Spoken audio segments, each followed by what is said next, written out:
तो मूवी की शुरुआत में हमें केट डिबियस्की को दिखाया जाता है जो एस्ट्रोनॉमी की एक स्टूडेंट होती है। केट रोज की तरह गैलेक्सी में भटक रहे एस्ट्रॉइड को स्टडी कर रही होती है। इसी दौरान केट एक ऐसे एस्ट्रॉइड को डिस्कवर करती है जो सीधा हमारे सोलर सिस्टम की तरफ बढ़ रहा होता है। इस बात को केट उसके प्रोफेसर डॉक्टर मिंडी को बता देती है जो केट के डिस्कवरी से काफ़ी खुश होता है। साथ ही वहाँ पर सभी लोग उसके इस डिस्कवरी को सेलिब्रेट करने लगते हैं कि तभी वहाँ पर खड़ी एक स्टूडेंट प्रोफेसर से एस्ट्रॉइड के पाथ के बारे में पूछती है कि वो एस्ट्रॉइड किस दिशा में बढ़ रहा है।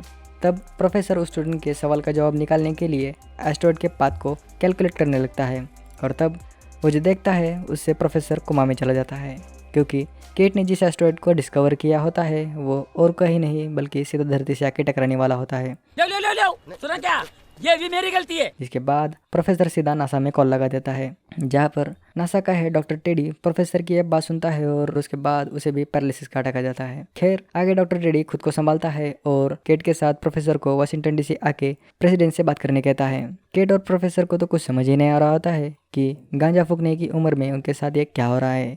खैर आगे प्रोफेसर और केट मिलिट्री प्लेन से वाशिंगटन डीसी पहुंच जाते हैं, जहाँ से वो सीधा प्रेसिडेंट को मिलने के लिए व्हाइट हाउस चले जाते हैं। दोनों के लिए यह समय किसी सपने से कम नहीं होता है, मगर जल्दी ही उनको इस ग्लैमरस दुनिया की सच्चाई पता चल जाती है, जिसमें पहले तो मिलिट्री जनरल दोनों से फ्री के चिप्स के पैसे ले लेता है, जिस वजह से उन्हें समझ ही नहीं आ रहा होता है कि एक मिलिट्री जनरल इतना चिंदी चोर भी कैसे हो सकता है। साथ ही जब प्रेसिडेंट वहाँ पर पहुँचती है तब वो दोनों से मिलने को तैयार ही नहीं होती है, वो अपने ही झमेले में बिजी होती है। यहाँ पर दुनिया खत्म होने वाली है और प्रेसिडेंट को अपने बॉयफ्रेंड की पड़ी होती है, जिस वजह से उनका पूरा एक दिन इसमें ही निकल जाता है। तो प्रेसिडेंट को आखिरकार दोनों से बात करने का टाइम मिल जाता है और फिर प्रोफेसर और केट प्रेसिडेंट को एस्टेरॉइड के खतरे के बारे में बताने लगते हैं, जो साइज में लगभग माउंट एवरेस्ट जितना बड़ा है और 6 महीनों के अंदर ही वो धरती से टकराने वाला है, जिस वजह से गवर्नमेंट ने उसे रोकने के लिए अभी कुछ नहीं किया तो वो धरती से टकरा के इंसानों का नामो निशान मिटा देगा। मगर इतना सब सुनने के बाद भी प्रेसिडेंट उनकी इस बात को सीरियसली नहीं लेती है, क्योंकि उसे लगता है कि ऐसी खबरें आए दिन आती रहती है और आखिर में होता कुछ नहीं है, जिस वजह से प्रेसिडेंट और उसका बेटा केट और प्रोफेसर का मजाक उड़ाने लगते हैं। यहाँ पर केट और प्रोफेसर समझ चुके थे कि इन गधों के सामने सर पेटने का कोई मतलब नहीं है, तो तीनों वहां से चले जाते हैं। आगे डॉक्टर टेडी प्रोफेसर और केट को एक प्लान बताता है, जिसमें वो तीनों गवर्नमेंट के खिलाफ जाके मीडिया में इस बात को खुद लीक करेंगे, जिसपे दोनों भी मान जाते हैं। तो प्लान के मुताबिक केट उसके बॉयफ्रेंड से जुगाड़ लगाती है और एक न्यूज़ शो पे प्रोफेसर के साथ इंटरव्यू देने चली जाती है, मगर यहाँ पर भी उनकी इस बात को कोई सीरियसली लेने को तैयार नहीं होता है, जिस वजह से केट अपना आपा खो देती है और लाइव शो में ही एंकर्स पे चिल्लाने लगती है, जिस वजह से केट राय पे पानी फिर जाता है। और यही नहीं, केट के इस बिहेवियर के वजह से सोशल मीडिया पे सभी लोग उसे ट्रोल करने लगते हैं और इस वजह से केट का बॉयफ्रेंड भी अपनी इज्जत बचाने के लिए उससे ब्रेकअप कर लेता है। तो केट के तो पूरे लग जाते हैं। खैर इसी तरह कुछ दिन गुजर जाते हैं और एक दिन FBI प्रोफेसर केट और डॉक्टर टेडी को गिरफ्तार करके व्हाइट हाउस ले जाती है, जहाँ पर प्रेसिडेंट और उसका बेटा इन तीनों से माफ़ी मांगने लगते हैं और साथ ही उनका साथ देने भी मान जाते हैं। मगर ऐसा वो क्यों कर रहे होते हैं? तो कुछ दिनों पहले प्रेसिडेंट और उसके बॉयफ्रेंड की कुछ कंट्रोवर्शियल बातें मीडिया में लीक हो गई थी, जिस वजह से स्टेट में मिड टर्म इलेक्शन की नौबत आ गई थी। आया ना उठा पहाड़ के नीचे।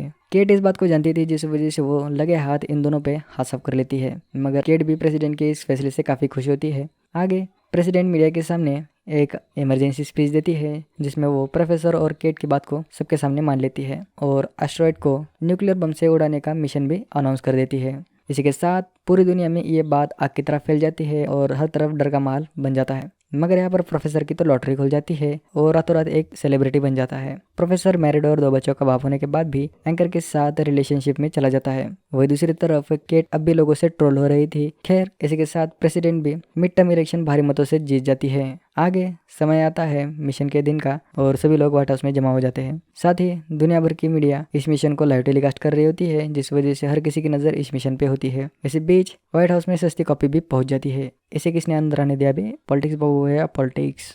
खैर प्रेसिडेंट के कहते ही सारे रॉकेट्स लॉन्च किए जाते हैं और हर तरफ खुशी का माहौल होता है। इसी के साथ प्रोफेसर और केट का भी मिशन कंप्लीट हो जाता है। मगर मिशन के बीच में ही सस्ती कॉपी को एक कॉल आता है, जिस वजह से वो प्रेसिडेंट को कह के इस मिशन को बीच में ही रुकवा देता है। खैर आगे हमें केट, प्रोफेसर और डॉक्टर टेडी को दिखाया जाता है जिन्हें एक रूम में कैद करके रखा होता है कि तभी प्रेसिडेंट का बेटा वहां पर पहुंच जाता है और इमरजेंसी मीटिंग अटेंड करने के लिए प्रोफेसर को वहां से ले जाता है। आगे हमें प्रेसिडेंट को दिखाया जाता है जो सभी मेंबर्स को मिशन को रोकने की वजह बताने लगती है। बेसिकली सस्ते कॉपी के साइंटिस्टों ने एस्टेरॉयड पे खजाना ढूंढ लिया होता है जिसमें लाखों करोड़ों का सोना, हीरे और डिफरेंट टाइप के प्रेस्टिजियस मेटल्स होते हैं। तो सस्ते कॉपी के पास एक प्लान होता है जिसमें वो अपनी टेक्नोलॉजी की मदद से एस्टेरॉयड के 30 टुकड़े करके समंदर में गिराने वाला है जिससे सांप भी मरे और लाठी भी ना टूटे। खैर प्रोफेसर वहां से निकलकर केट और डॉक्टर टेडी को सीधा बार में ले जाता है जहां पर वो प्रेसिडेंट और सस्ती कॉपी का प्लान केट और डॉक्टर टेडी को बता देता है, जिसे सुनने के बाद केट की तो पूरी सटक जाती है और वो बार में ही चिल्लाने लगती है, जिस वजह से बार में बैठे सभी लोग तीनों को घेर लेते हैं और एस्टेरॉयड की सच्चाई पूछने लगते हैं। जिस पर प्रोफेसर और डॉक्टर टेडी तो लोगों को कुछ बताते नहीं है मगर केट है कि मानने को तैयार नहीं होते और सब लोगों को गवर्नमेंट की सारी सच्चाई बता देती है, जिसके बाद वहाँ पर खड़े सभी लोग पैनिक मार जाते हैं और दंगा फसाद शुरू कर देते हैं। लो सुना क्या, ये भी मेरी गलती है। और इसी वजह से एक बार फिर से FBI केट को गिरफ्तार करके अपने साथ ले जाती है। कहाँ ले जाने की बात कर रहे हो? अरे कहाँ ले जा रहे हो मुझे? जहाँ पर FBI केट को मुंह बंद रखने के लिए उससे बॉन्ड पेपर पर साइन करवा लेती है और आखिर में एक नोटिस देके उसे छोड़ देती है। आगे हमें प्रोफेसर को दिखाया जाता है जो अपनी गर्लफ्रेंड के साथ घर पहुंच जाता है जहाँ पर पहले से ही उसकी वाइफ उसका इंतजार कर रही होती है, जो प्रोफेसर को रंगे हाथ पकड़ लेती है, जिस वजह से प्रोफेसर की वाइफ उससे झगड़ा करके वहाँ से निकल जाती है और प्रोफेसर के लग जाते हैं।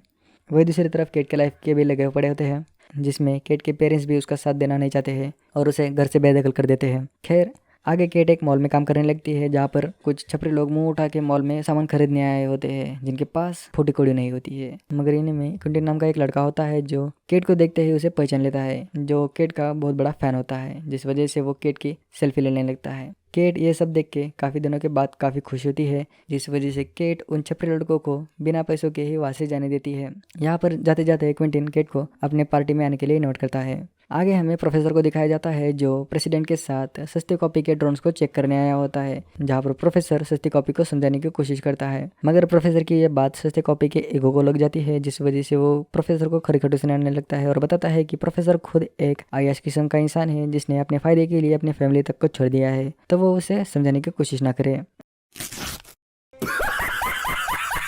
जिसके बाद प्रोफेसर को सेल्फ रियलाइजेशन हो जाता है, जिस वजह से जब प्रोफेसर इंटरव्यू देने के लिए न्यूज़ शो पे पहुंच जाता है तब वो खुद को कंट्रोल नहीं कर पाता है और नेशनल टेलीविजन पे सबके सामने गवर्नमेंट की पोल खोल देता है। जिसके बाद होना क्या था, यह भी प्रोफेसर को गिरफ्तार कर लेती है और लगे हाथ। खैर प्रोफेसर कार में बैठकर घर की तरफ निकल जाता है कि तभी प्रोफेसर को आसमान में कुछ दिखाई देता है, जिस वजह से वो चलती कार को रोक के बाहर निकल जाता है क्योंकि एस्टेरॉयड अब धरती के काफी पास पहुंच चुका था, जिसे अब हर कोई बिना टेलीस्कोप से भी देख सकता है। आगे प्रोफेसर केट को लेकर गवर्नमेंट के खिलाफ कैंपेन चलाने लगता है। वही दूसरी तरफ प्रेसिडेंट भी अपना प्रोपेगेंडा फैलाना शुरू कर देती है। खैर यह सब चल रहा होता है कि तभी डॉक्टर टेडी को रशिया से एक बुरी खबर आती है कि एस्टेरॉयड को रोकने के लिए इंडिया, चाइना और रशिया ने जो मिशन शुरू किया था वो अब फेल हो चुका है, जिस वजह से उनकी आखिरी उम्मीद भी अब खत्म हो चुकी है। प्रोफेसर ये बात सुनते ही टूट जाता है और केट और उसके बॉयफ्रेंड को लेकर एक आखिरी फैमिली डिनर करने के लिए निकल जाता है। साथ ही अब बचे कुछ लोग भी गवर्नमेंट के खिलाफ होने लगते हैं क्योंकि उन्हें भी अब एस्टेरॉयड साफ साफ दिखाई दे रहा होता है, मगर अब भी सस्ती कॉपी का प्लान बाकी होता है। तो प्रेसिडेंट और सस्ती कॉपी सारी तैयारी करके आखिरकार रॉकेट को लॉन्च कर देते हैं, जहाँ पर लॉन्च के समय ही मिशन के फेल होने के संकेत मिल जाते हैं, मगर फिर भी सस्ती कॉपी है कि हार मानने को तैयार नहीं होता है। वही दूसरी तरफ प्रोफेसर केट और उसके बॉयफ्रेंड को दिखाया जाता है जो घर पहुंच जाते हैं, जहाँ पर प्रोफेसर अपनी वाइफ से माफी मांगता है, जिसपे उसकी वाइफ भी उसे माफ कर देती है। यहाँ पर प्रोफेसर के दोनों बेटे उसे वहाँ पर देखकर काफी खुश होते हैं। आगे सब लोग मिलकर डिनर के लिए खाना बनाने लगते हैं कि तभी डॉक्टर टेडी भी वहाँ पर पहुंच जाता है, जिसके बाद सब लोग डिनर टेबल पर जमा होकर खाना खाने लगते हैं और अपने पिछले दिनों को याद करने लगते हैं। वही दूसरी तरफ सस्ती कॉपी के कुछ ड्रोन्स एस्टेरॉयड पर पहुंच जाते हैं और एस्टेरॉयड में बम प्लांट करने में भी कामयाब हो जाते हैं, मगर तब तक काफी देर हो चुकी होती है और इसी के साथ अब सस्ती कॉपी का मिशन भी फेल हो जाता है। ये देख सस्ती कॉपी और प्रेसिडेंट चुपके से वहां से भाग निकलते हैं और फिर एस्टेरॉयड आखिरकार फाइनली धरती से टकरा जाता है और इसी के साथ दुनिया खत्म और इसी के साथ मूवी भी खत्म। What's up guys? मैं पृथ्वी का आखिरी बंदा हूँ। सब तो बर्बाद हो ही गया है, बस लाइक और सब्सक्राइब करना नहीं भूलना।